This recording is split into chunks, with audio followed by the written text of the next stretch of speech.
Primeiramente, boa noite a todos, tá? Que estão nos vendo aí, participando hoje, tá? Obrigado aí pela oportunidade, né, de poder fazer esse evangelho com vocês, ok? E vamos então iniciar a nossa prece. Então, vou pedir para vocês que todos possam, nesse momento, fechar os olhos, mentalizar Jesus Cristo, nosso Senhor, Mestre Jesus. Obrigado pela oportunidade de podermos estar hoje aqui para ouvirmos o seu Evangelho. Que no dia de hoje, Pai, nós possamos introduzir estes ensinamentos em nossas vidas, para que dessa maneira nós possamos ser melhores pessoas, com melhores pensamentos, palavras e ações. Assim seja, graças a Deus. Bom, pessoal, então, no Evangelho de hoje, o tema que eu pedi para a nossa diretoria de doutrina colocar seria ambição. Né? E ela é baseada numa passagem, né, do Evangelho, que está no Evangelho de Mateus, do capítulo 20, dos versículos 20 a 28, e também no Evangelho de Marcos, capítulo 10, versículos 35 a 45. Então, ele, se, ele fala assim: então veio a ele, no caso Jesus, a mãe dos filhos de Zebedeu, com os filhos dela, prostrando-se e rogando algo. Ele disse, pois, que queres? Respondeu-lhe, dize que estes meus dois filhos se sentem um à sua direita e o outro à sua esquerda em teu reino. Retrucando, Jesus disse, não sabeis o que pedis. Podeis beber o cálice que estou para beber? Disseram-lhe, podemos. Jesus lhes disse, sem dúvida bebereis o meu cálice, mas sentar à minha direita ou esquerda não me compete concedê-lo, mas a aquele para quem foi preparado por meu Pai. E ouvindo os 10, indignaram-se contra os dois irmãos. Chamando-os, porém, Jesus disse, sabeis que os governadores dos povos os tiranizam e os grandes os dominam. Assim não será convosco. Mas quem quiser dentre vós tornar-se grande, será vosso servidor. E quem quiser dentre vós ser o primeiro, será vosso servo. Assim como o Filho do Homem não veio para ser servido, mas para servir e dar sua alma como meio de libertação para muitos. E em Marcos, né, no capítulo 10, versículos 35 a 45, também tem exatamente a mesma história. Né? Então, vamos revisar um pouquinho, né, o que aconteceu.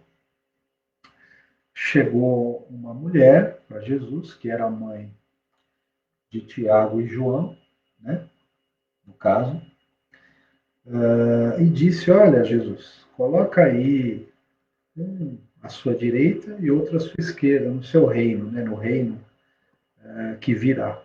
Né? Esta mulher, ela, alguns intérpretes do Evangelho, né, são conhecidos como exegetas, eles dizem que essa Salomé, que seria a mulher que é a mãe de Tiago e João, alguns dizem que ela seria a irmã de Maria, que é a mãe de Jesus. Né?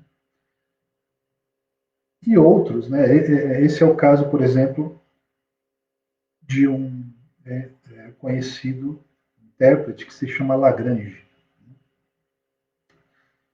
Já o Carlos Torres Pastorino, que é um brasileiro, né, que também escreveu um livro chamado Sabedoria do Evangelho, coloca a hipótese de que ela seria a filha de Joana de Cusa, que no caso é a mãe de Maria, né, mãe de Jesus. Então essa Salomé seria uma prima em primeiro grau de Jesus Cristo. O que faria, então, que Tiago e João fossem, vamos dizer, sobrinhos de Cristo. Né? Então, nesse caso, o que ela está querendo ali? Né? Uma coisa muito comum, né, que sempre ocorreu na história humana, que é o chamado nepotismo. Né? Você, por graus de parentesco, né, você quer posições dos seus parentes. Né? Então pede ali, coloca um irmão, um sobrinho, etc. E aí, quem pede é a mãe, né?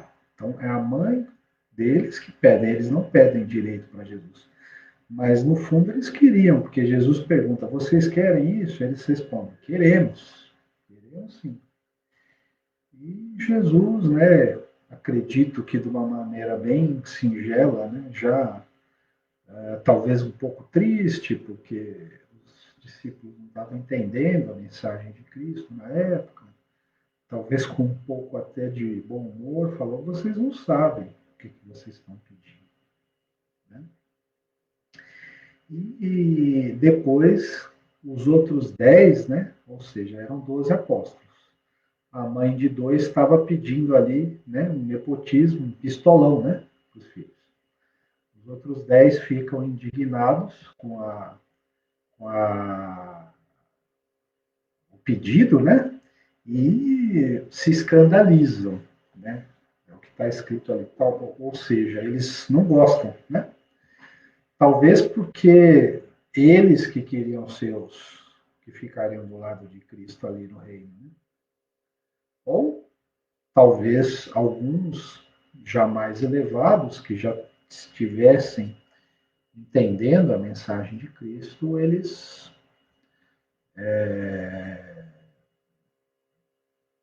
já falassem: não faz sentido o que vocês estão pedindo. E então, desse caso todo, a gente pode tirar muitas lições. Né?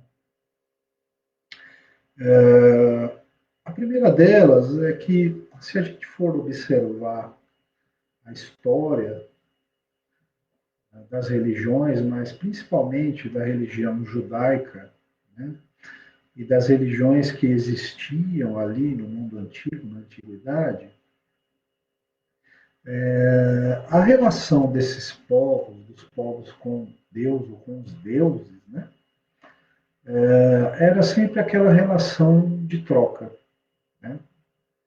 Então, as pessoas faziam ali sacrifícios, né, faziam oferendas, né, colocavam uma parte dessas oferendas ali do que eles colhiam, né, do que eles cultivavam em altares, né, e em troca eles esperavam que os deuses, ou que Deus lhes favorecessem, né? Ou obtendo uma colheita melhor, ou fertilizando o solo, né? Ou que tivessem sucesso em guerras, né, contra outros povos que ali habitassem, etc. Então, é uma relação que é quase que uma relação comercial, né, entre nós, né, e Deus. Então, a gente espera obter algo em troca daquela devoção lá que nós estamos tendo. E isso é uma certa infantilidade religiosa. Né? Nós termos uma relação comercial com Deus. Né? Então eu faço assim, olha, senhor, eu vou ali alguns dias por semana no centro, né? Assisto palestra, vou ler livros, vou fazer orações, né? Vou ajudar nas cestas básicas, vou fazer uma série de coisas lá e em troca o senhor melhora a minha vida, resolve meus problemas, etc. De certa maneira, é a mesma coisa que os povos antigos faziam lá 5, 6 mil anos atrás. Eu faço algumas coisas esperando algo em troca de Deus. Né? O que é até hoje válido, né? Se a gente for pensar bem. Não vamos citar ninguém ou nenhuma religião, mas muitas vezes nós procuramos a Deus em busca de algo, né? Que muitas vezes é material, não tem nenhuma relação com a nossa espiritualidade. Então, se eu estou agindo dessa forma, se eu procuro Deus para isso, eu estou tendo uma certa infantilidade. Tá? Uma outra lição que eu posso tirar desse trecho, né, do Evangelho, é que a gente nunca deve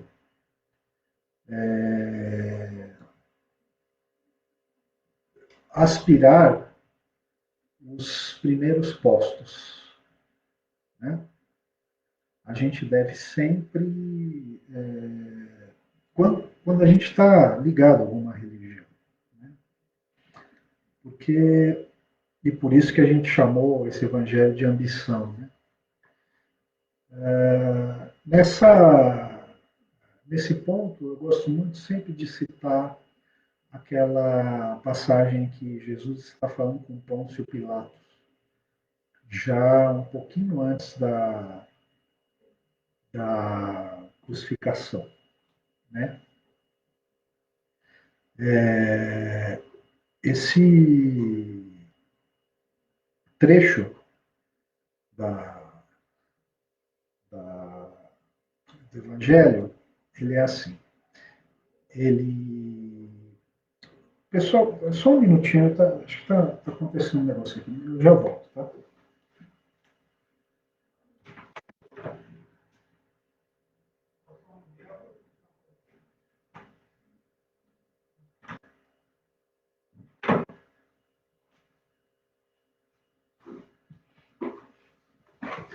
Desculpa, pessoal, depois a nossa amiga Marcela corta aí e a gente volta. Bom, então vamos voltar àquele trecho que a gente estava falando, né? Então, Jesus está ali com Pôncio Pilatos e o Pilatos está sendo interrogado ali, né? O Jesus está sendo interrogado por Pilatos. Então, o que acontece? Chega uma hora que Jesus para de responder as perguntas de Pilatos e Pilatos fica meio irritado. Né? E o Pilatos fala para Jesus: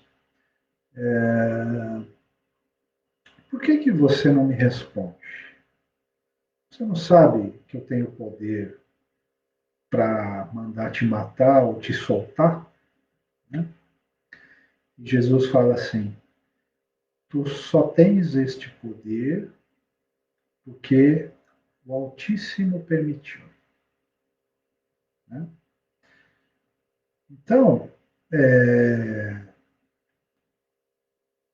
aí a gente já vê que essas posições de destaque, essas posições de mando, elas são alcançadas porque Deus permite. Né? Então, nós iremos ter alguma posição se Deus permitir. E muitas vezes ele permite que nós alcancemos aquela posição, não porque nós temos assim uma elevação espiritual para tal, mas sim existe uma razão para isso. Né? E a gente vê nesse caso exatamente isso, né? No caso do Pilatos com Jesus. E lá Jesus era muito mais elevado que que Pilatos, né? Jesus era muito mais elevado que Pilatos. Mas Pilatos estava numa posição socialmente mais alta. Então, a gente nunca deve ter a noção de que se nós estamos em alguma posição elevada, nós somos melhores que alguém. Né? Muitas vezes, as pessoas que estão abaixo de nós, socialmente, ou no trabalho, ou financeiramente, têm uma elevação espiritual muito maior. E nas organizações religiosas, isso é ainda pior, porque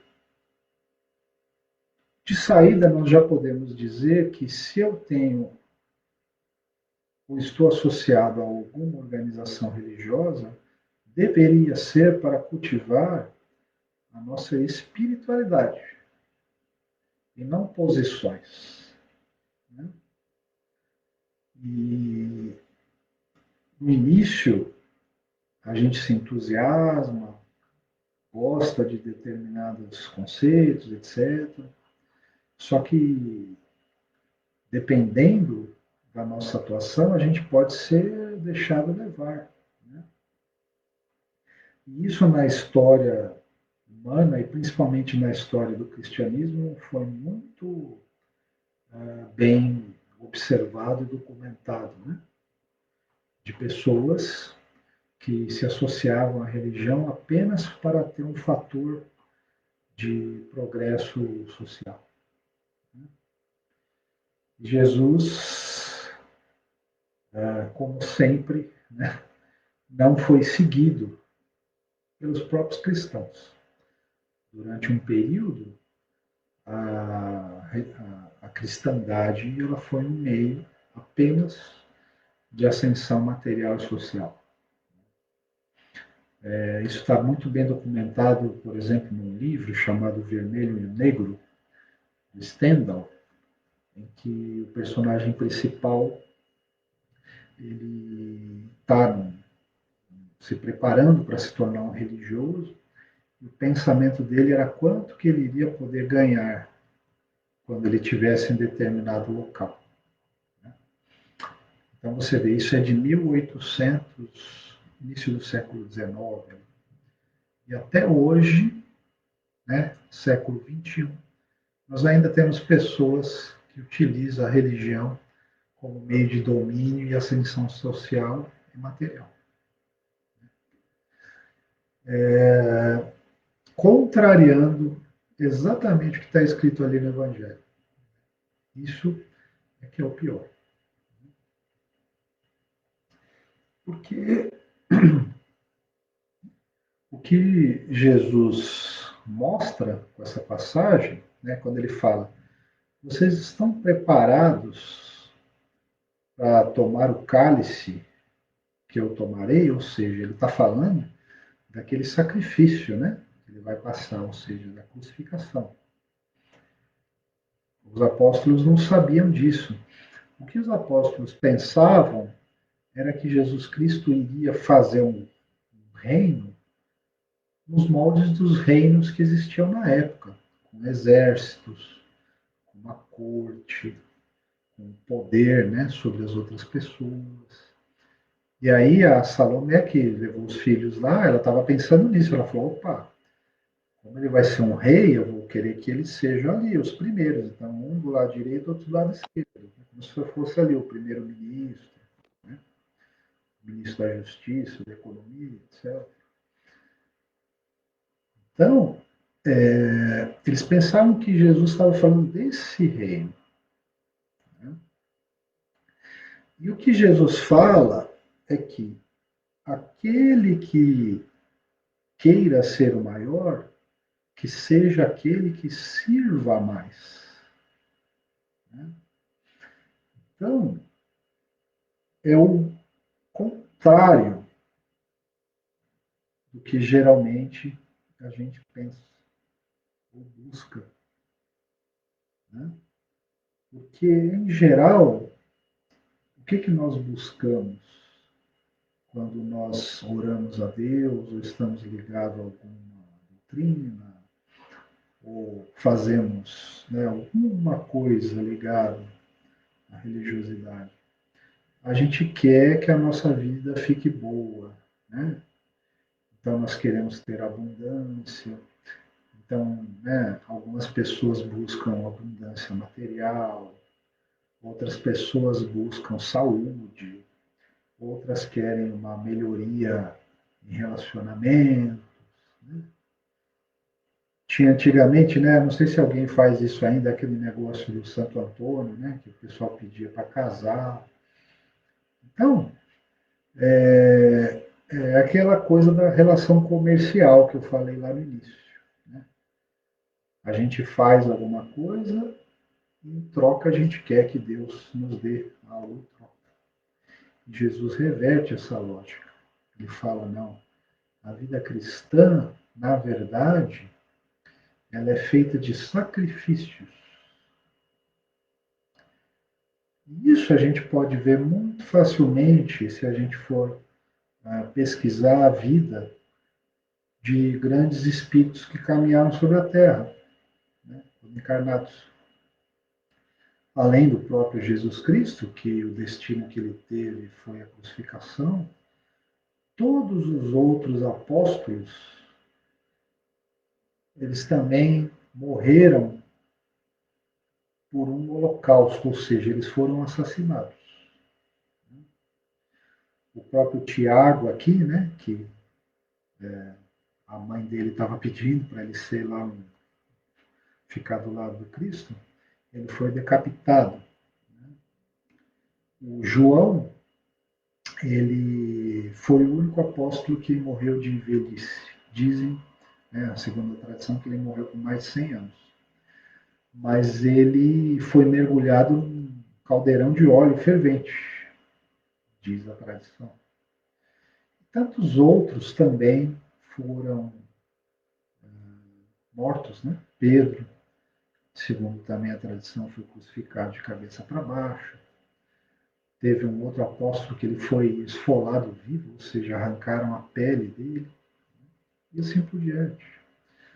Então foi isso que eles receberam. Mais modernamente, nós podemos citar, por exemplo, São Francisco de Assis. Né? Tivemos aqui também o nosso querido Chico Xavier, que, se nós formos ver a biografia dele, ela foi pavimentada de sofrimentos também, muitos. E tem um vídeo que o pessoal pode procurar aí na internet, em que né, aparece ele falando que ele fala que ele iria ter vergonha de voltar à pátria espiritual sem ter sofrido na Terra. Então você vê que a lógica do Cristo, ela é o contrário. Ela não, não é uma lógica comercial. Né? A gente faz alguma coisa e quer que Deus nos dê em troca. Ele fala, dê você, faça você para os outros, Aí sim você vai ser o maior no reino dos céus, não aqui na terra. E a gente sabe, hoje em dia, lendo as obras espíritas, o próprio Evangelho, né, que nós temos abundância material, coisas correlatas, né, à abundância material, na verdade é um grande perigo, muitas vezes. Como diz o próprio Cristo em seu Evangelho, é largo e pavimentado o caminho da perdição, e a porta do céu é estreita. Por quê? Porque geralmente, quando eu tenho abundância material, aquilo me possibilita alimentar meu orgulho, minha ambição, meu egoísmo, a própria luxúria, né? A pessoa se sente no direito de destratar os outros, de exigir coisas das pessoas, etc. Quando, se você for ali um pouco mais humilde e tal, às vezes a pessoa se contém mais. Então é o contrário, porque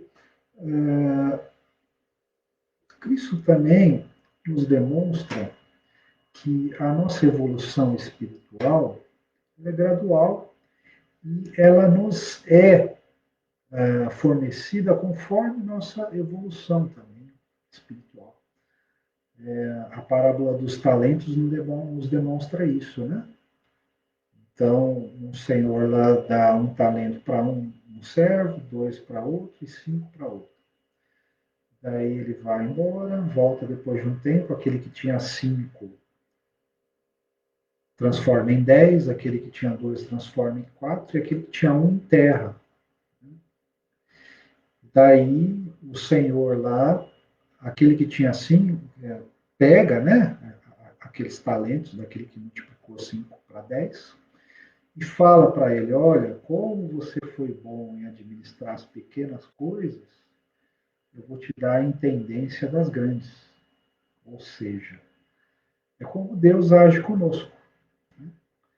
Conforme nós vamos evoluindo, Deus vai nos dando missões mais difíceis.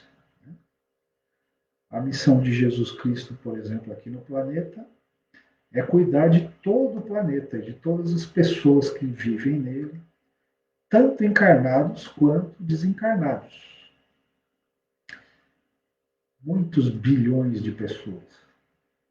Enquanto que, às vezes, a nossa missão, por exemplo, é simplesmente cuidar bem da nossa família, né? Ser ali uma pessoa caridosa, uma pessoa fraterna, naquela pequena área de atuação onde nós estamos, na vizinhança, no trabalho, com a nossa família, etc. Então, se a gente for bem, né, é aquele lá que transformou 2 em 4. Já um espírito com uma envergadura maior, ele tem uma missão maior, por exemplo. Pode ser, já citado aqui, São Francisco de Assis, que seria o que? Renovar o próprio cristianismo. Né? E no finalzinho ali, se a gente lembrar, né, o que Jesus fala para os dois, né? Naquela época, provavelmente Tiago e João eram bem jovenzinhos, né? Ele fala que os governantes tiranizam os povos, mas que aquele que quer ser grande no reino dos céus, que seja o servidor. Então, mais uma vez, a mesma história. Se nós quisermos ter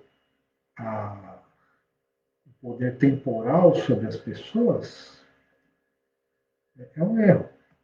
O que nós devemos almejar é ter uma grandeza espiritual. E para isso, nós temos que agir pela ação que a gente faz.